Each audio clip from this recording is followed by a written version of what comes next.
और भाई उपेंद्र राणा को भी वहाँ लाया गया है, उनके पास भी हमारी टीम पहुँच चुकी है। उनसे जो गलती हुई है उसके लिए मैं पहले ही भारतीय जनता पार्टी के सारे भाइयों से माफ़ी मांग चुका हूँ और मुख्यमंत्री जी से माफ़ी मांग चुका हूँ। उन्होंने जो गलती करी है उसके लिए मैं माफ़ी चाहता हूँ और उनसे भी मैं कहूँगा कि आपको भी ऐसे शब्दों का प्रयोग नहीं करना चाहिए। पर उनके ऊपर जो मुसीबत आई है, हमारा फर्ज है कि हमारे आंदोलन में वो शामिल हुए थे, तो उनकी मुसीबत के लिए भी लड़ना हमारा अधिकार है। हम उनके लिए जो भी हमसे प्रयास होगा, जो कर सकते हैं उससे ज़्यादा करने की कोशिश करेंगे और उनके लिए खड़े रहेंगे जाके। तो आप सब लोगों से निवेदन है कि उन्होंने गलती करी है, इस वजह से हम भी माफ़ी चाहते हैं। हमें भी गलत लगा है कि उनको ऐसे शब्द नहीं बोलना चाहिए थे, पर उसके बाद भी वो हमारे आंदोलन में शरीक हुए थे, आंदोलन का हिस्सा थे।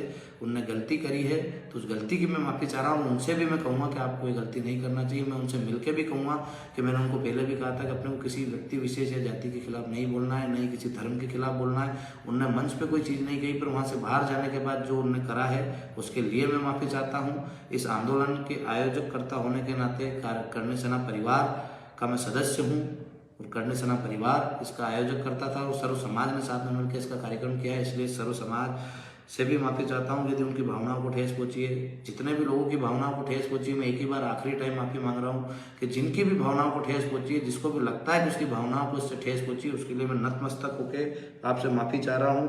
पर अब इस प्रकार की कोई प्रतिक्रिया नहीं चलाए। हमारे भी दिल को तकलीफ होती है कि जो गलती हमने नहीं करी है, जिस गलती को हमने करा ही नहीं है, उसके लिए भी हम माफ़ी चाह रहे हैं। तो आप इस बात को समझो कि हमारे लिए आप महत्वपूर्ण हो, आप जितने भी समाज के लोग हमारे साथ जुड़े थे वो महत्वपूर्ण हो। इसलिए हम बार बार झुक के माफ़ी मांग रहे हैं कि हमने जो गलती नहीं करी है उसकी हम आपसे क्षमा चाह रहे हैं कि उसके बाद भी आप थोड़ा दिल बड़ा रखें और उस चीज़ को माफ़ करें और हमारे साथ कंधे से कंधा मिला के लड़े।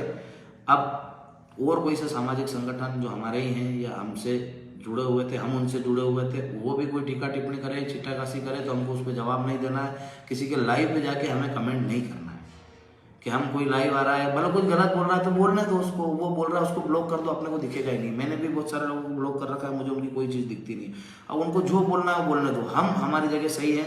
बाबा महाकाल ये जानते हैं, माँ करनी है जानती है, और मैं माँ करनी ये कसम खा के कहता हूँ, बाबा महाकाल की कसम खा के बोलता हूँ, यदि हमने सही लड़ाई लड़ी है तो माता जी आपको साक्षी मानता हूँ, महाकाल बाबा को साक्षी मानता हूँ और बजरंगबली महाराज को साक्षी मानता हूँ कि हे महादेव, हे बजरंगबली, हे करनी माता, यदि हम सच की लड़ाई पर लड़ रहे हैं तो हमें इन सारी दुविधाओं से बाहर निकालो और जो हमारी लड़ाई है सर्व समाज के हित की उसको पूरा कराओ।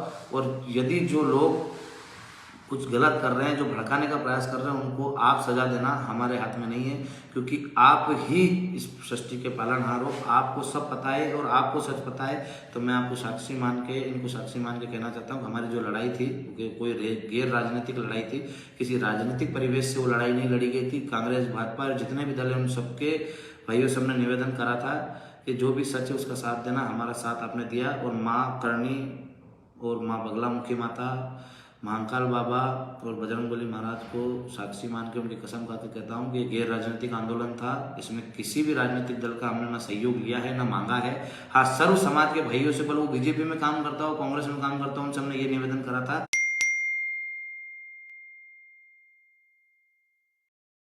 लड़ाई चल रही है इसमें हमारा साथ देना, और सारे भाइयों ने दिया भी है।